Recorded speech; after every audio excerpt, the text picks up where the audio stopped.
গাইবান্ধায় family কার্ডের তালিকা প্রণয়ন ও নিয়োগে অনিয়মের অভিযোগে কেন্দ্র করে উত্তেজনা সৃষ্টি হয়েছে। অভিযোগের প্রতিবাদে জেলায় 2টি উপজেলা পরিষদ ঘেরাও, বিক্ষোভকারীদের ক্ষুব্ধতা মানুষজন।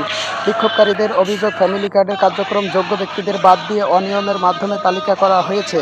এই নিয়ে সংশ্লিষ্টদের কাছে অভিযোগ জানিয়েছে, প্রত্যাশিত সমাধান না পাওয়ায় তারা আন্দোলনে নেমেছে। এ পর্যায়ে বিক্ষোভকারীরা উপজেলা পরিষদ ঘেরাও করেন। পরিস্থিতি উত্তপ্ত হলে সেখানে ভাঙচুরের ঘটনাও ঘটেছে বলে জানা গেছে। এই ঘটনাকে কেন্দ্র করে এলাকায় চরম উত্তেজনা ছড়িয়ে পড়েছে। পরিস্থিতি নিয়ন্ত্রণে আইনশৃঙ্খলা বাহিনীর সদস্যরা ঘটনাস্থলে উপস্থিত হন।